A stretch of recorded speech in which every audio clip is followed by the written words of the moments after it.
Festival. Lungo queste giornate modenesi abbiamo avuto e abbiamo tanti ospiti internazionali. Uno di questi doveva essere in presenza, Joe Tacopina, avvocato penalista arcinoto alle cronache, conosciuto anche in Italia per motivi sportivi e che diciamo è sulle pagine di tutti i giornali per essere uno dei difensori di Donald Trump. Non ha potuto purtroppo essere con noi fisicamente, ma ci ha rilasciato un'intervista dagli Stati Uniti che adesso diciamo vi proporremo. Vedrete è un'intervista molto informale, come capita spesso ai colleghi americani, che riescono a essere appunto molto informali anche parlando di cose particolarmente importanti. Io credo che sia una testimonianza che arricchisce il festival per comprendere il punto di vista comunque di uno dei protagonisti attualmente della scena giudiziaria nordamericana. Dunque adesso vi proporremo il suo intervento confidando appunto che sia un elemento di riflessione per tutte le persone che ascoltano il nostro festival. I want to thank the Festival della Giustizia Penale for the invitation for this important event in disseminating legal issues to both jurists and non-professionals. Can you please talk about the development in the American criminal justice system? The criminal justice system is always developing. Certainly, it is affected by social movements. It seems that in our current state, unfortunately, prosecutors' offices are more inclined to use the criminal justice system to advance political agendas, which is not the way it's supposed to be. But, you know, the criminal justice system at the end of the day is decided by a jury of either 6 or 12, depending on the type of case or the type of crime. And I still am confident that we get mostly the right results most of the time. And that's because it's a system by jury. And so no matter what a prosecutor does or a judge does, at the end of the day, the jury still has the final say. And I'm confident that most of the time they get it right. Tell us something about white-collar crimes and trial by media. Well, white-collar crimes obviously are becoming much more high-profile these days because of, the celebrity of the defendants, if you will, the nature of the offenses, and white-collar crimes, like regular crimes, are affected when the media is involved. The media has an influence, unfortunately, over the process. It affects how the judges act. It affects how lawyers act. It affects how obviously the case unfolds. When there's a high-profile case, people don't always act the way they normally act. Sometimes judges are more difficult. They want to look more tough.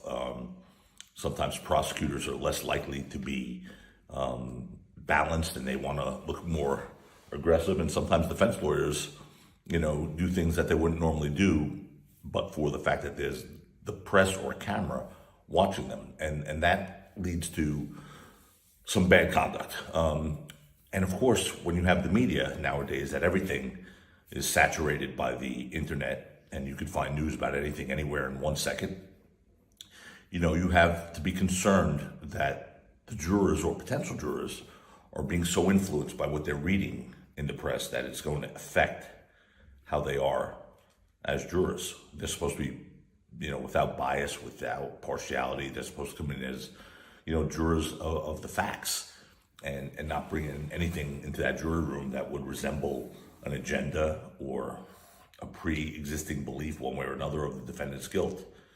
The media, unfortunately, sometimes plays into that, and, it has an effect on it. I try a lot of very high-profile cases, and I'm always on guard for the media infiltrating in that jury room. Even though the judge will instruct the jury, you cannot read anything about this case. You can't, look at the newspapers. We know that people are human beings, and when you tell them you can't do something, that's most of the time that they want to do something. So the media puts a different level of pressure on a case. It affects the way you try the case sometimes. But on the other hand, you still have to, when you're inside the well of the courtroom, you still have to try the case the way you would normally try a case. As I said, I've had so many high-profile cases that have been written about, And the one thing I never, ever do is I never read the press. I never read the media during my trial, because I used to, and I found out myself reacting to what someone wrote in the newspaper and trying to adjust to something they wrote. And I find that more times than not, they're wildly inaccurate in their assessments. They also sometimes have an agenda. When I represent President Trump, obviously most of the media is very left, so everything that happened in that courtroom was against Trump, according to the media. And you know, it's just something you have to be on guard for. It changes the rules of engagement of a trial. It changes the way you try your case when you have a high-profile case. What do you think about the right that politicians have to defend themselves on trial in the US? Well, politicians are charged with crimes in the United States almost regularly, unfortunately. And it's an odd thing. For example, I represent President Trump in a criminal case that he's charged with. He's not been convicted yet. There's no trial. But he's running for re-election. He's running for the office of the President of the United States.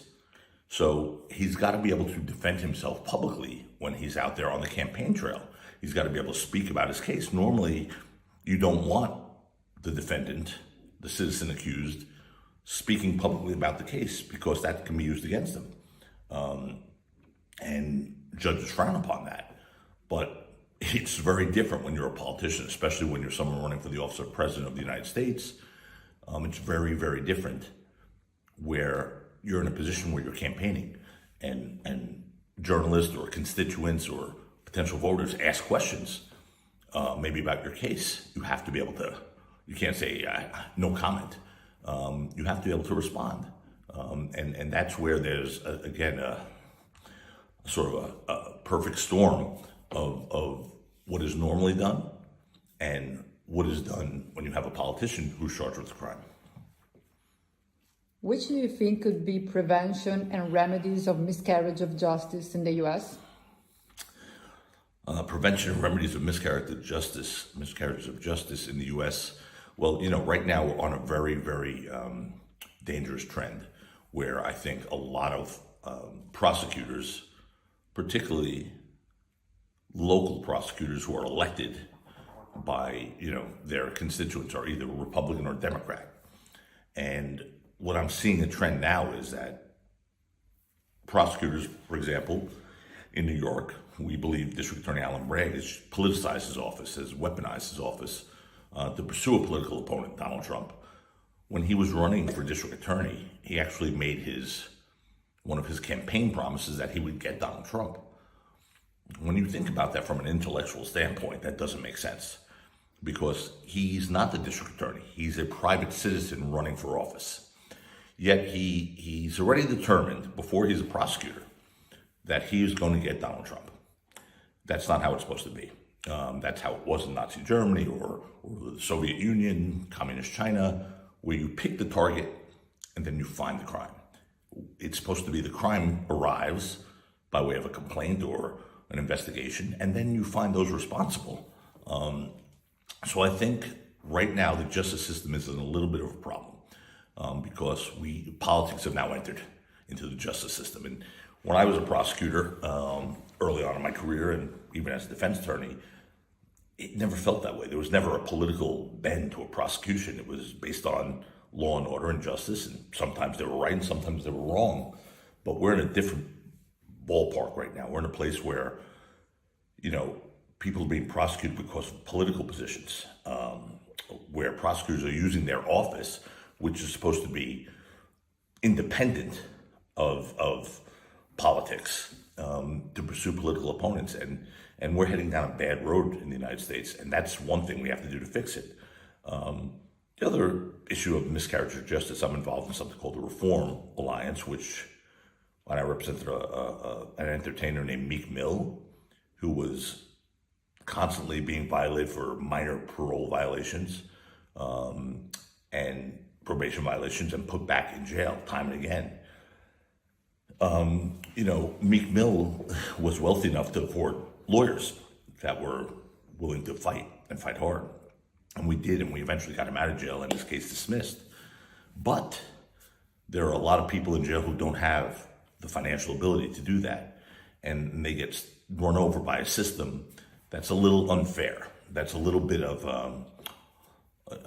overburdensome of the system. It's really doing something that we're not equipped for. We don't put people in jail and rip them away from their families because they showed up 10 minutes late to a probation interview.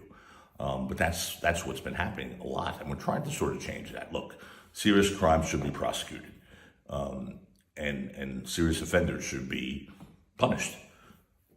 But minor offenses, when there's other alternatives than jail, is something we have to come to grips with. And that's one of the problems that we're dealing with in this country as well. What is the current status of the trial by jury? Trial by jury is alive and well. I mean, it's the bedrock of our country. It's the bedrock of our legal system in the United States. Not every trial is a trial by jury. There are some, what they call bench trials, that's trial by judge. But, when you want to, have a trial that is decided by your peers, if you will, or members of the community who come from different walks of life. One may be a bus driver, one may own a business, one may be a doctor, one may be a bricklayer. They all come together, and they bring all different life experiences to that jury room. So without trial by jury, the United States justice system would collapse. Trial by jury is the foundation of our system. And to me, there's no greater service you can do as a citizen, except maybe perhaps, being in the military, than serving on a jury, because it's what protects us all from tyranny. It's what protects us all from oppression, and it allows the rule of law to be upheld. Jurors do that. Politicians don't do it. Judges, enforce the law and read the jury the law, but the jurors determine the facts and what's right and what's wrong. And it's an important tool for our justice system. Without a jury trial, and I mean a jury of your members of the community, the American justice system would look like very different, and would look like some of the other justice systems around the world that I don't think are that fair. And the last question is, what can you say about the criminal lawyer today in the American system? It's the same you could say about them the last 200 years. There are some good ones, some okay ones, and some bad ones. The criminal lawyer is there as the bastion of defense. People are easy to criticize criminal attorneys because how can you defend that person? Or how can you defend someone? Well, it's the opposite, actually. Criminal defense lawyers are as important to our system as the judges and the prosecutors, because without them, you don't uphold the law. You don't uphold the rights of our citizens. If someone's being charged with a crime, we have to make sure that they are given a fair trial and their rights are afforded to them. Because even if the person's guilty, but we cut corners because we believe and we know that person's guilty, that's a very dangerous precedent. Because then we start cutting corners on people that we think are guilty, and sometimes they're not, and we get really bad results. So, the criminal lawyer, oftentimes is associated with his client, which isn't fair. We are doing something that is as important to the system of justice in the United States of America as anyone else, and it's an important thing that we are upholding the law and making sure the prosecutors, when they want to condemn a citizen as a criminal or put him to jail or maybe even put him to death, that they meet their burden, that we challenge the evidence, that we challenge the constitutionality of the case. If no one does that, because we all know he's guilty, well, then the system will collapse. And I'm going to give one quick example before I say goodbye. Richard Jewell was a guy in the 1980s in the Olympics in Atlanta who was a security guard. And they actually made a movie about this called Jewell. He was someone who was a security guard at the Atlanta Olympics. He was a guy who wanted to be a cop all the time, and but so his security guard job was really what made him happy. A bomb went off at the Atlanta Olympics, and because he was around it, he was pushing people away and trying to do his job. Somehow he became a suspect, And he went from becoming a suspect in the Olympic bombing to being the only target, to being the person that everyone was sure in the United States was guilty. As a matter of fact, they used to make fun of his weight because he was a very heavy, sort of fat guy. And they used to call him the Uniblubber.